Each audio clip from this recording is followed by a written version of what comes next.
Okay, welcome to today's question, and today's question comes from Karen. And Karen asks, how do you stop bringing the past into the present?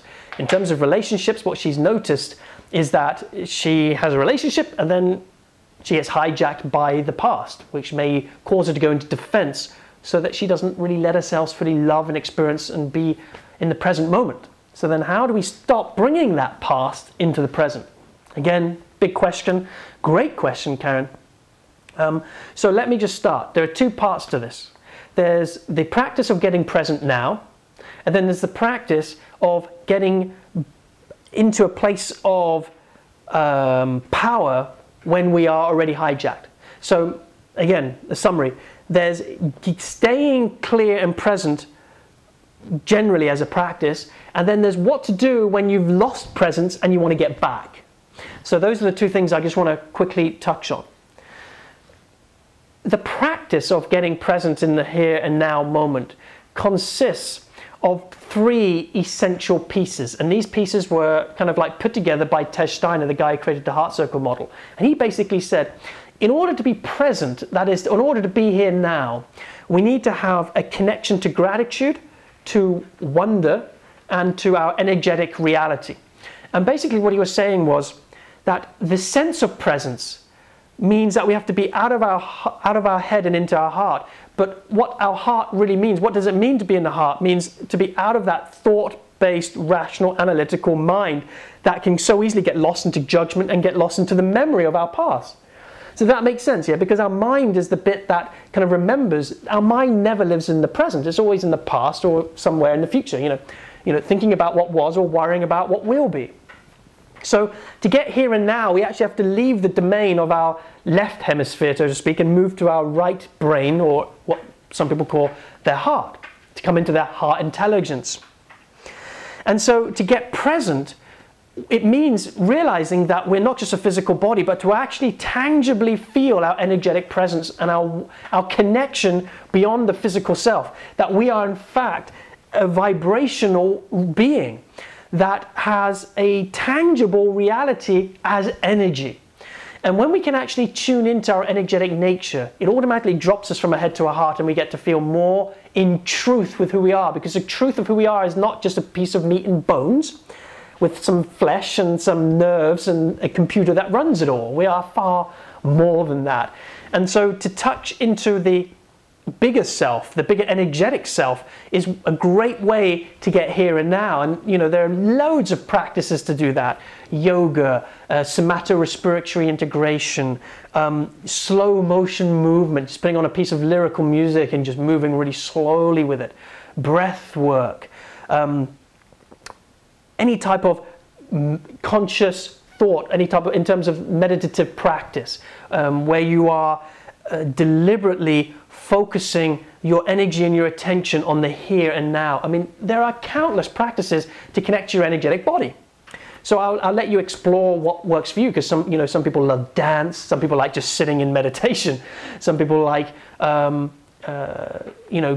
therapy, and other people like just going out in nature and being present with the trees. So whatever works and feels good to you, that's what needs to happen for you. The other piece of the practice is being able to connect to awe and wonder. And that is literally a practice that comes with letting yourself be like a child in life, where you do not walk in life thinking that you know the answer, but instead you walk in life with the question. So instead of going to the tree and saying, I already know what you are this, and you have a mental preconception of it, and because you have a judgment of what tree is, you can no longer see and be in awe of the tree.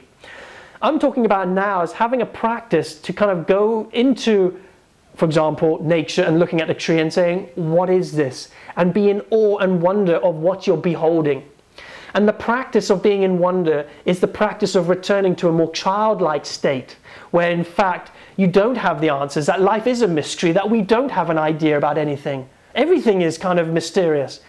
And it's our need to know, it's our need to think that we need to have all the answers that cripples us and causes us to move to our head and have to think and get worried and stressed. And the last piece of that practice is about connecting to gratitude. Finding what we're grateful for is a wonderful way to get to the here and now. So you may be hijacked and you may be having a lot of stuff going on, but bringing yourself back into what are you grateful for? And you may not think about it, you may not know it, and you say, well, can you feel breath in your body? Are you grateful for your breath? And let yourself just experience gratitude. Now, those are practices that you can do to help you get present and stay present. Now, what if you are already hijacked by your past and you want to come back into a place of sanity and a place of yourself? Well, that requires your ability to witness. That is, the only time that it becomes a problem that we're hijacked is when we actually become the hijack and we're actually lost in it and we've forgotten that we are in fact being hijacked. See, Einstein said something really fascinating. He said, the more that I know, the more that I know nothing, which made him very, very smart. And then he also went on to explain that everybody is judgmental. Everybody. When people say, I'm free of judgment, it's bull.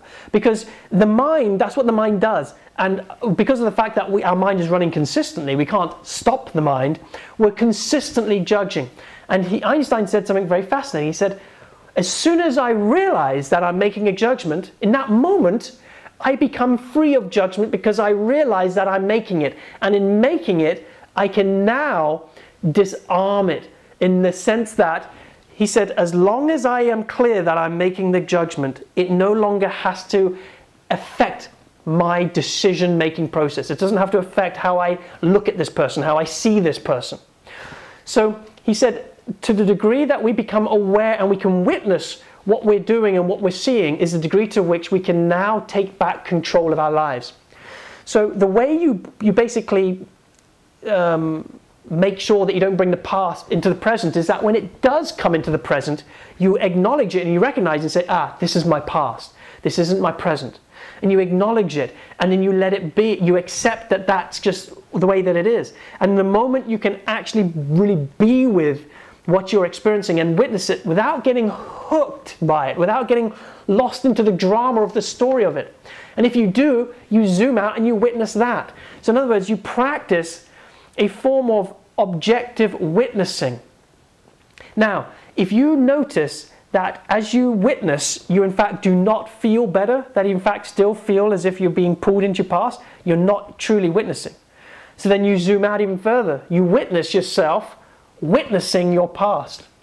Yeah, it's two-layered witnessing. You zoom out and you zoom out again.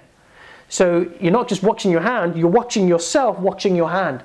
And you zoom out until you can actually feel your own bigness, your own sense of aliveness. And it will feel good as you do that. And by the way, it's a practice. And it will help you release your past and prevent it from coming into the future.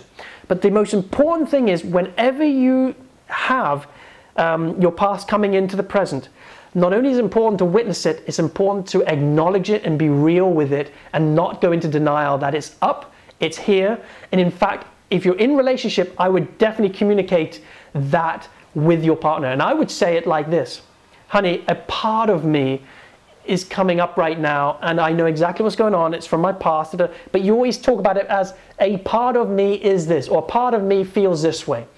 Because then your partner can realize, it's not you, it's a part of you, which then is more truthful. Because it's not actually who you are, it's just a piece of you coming in and hijacking you.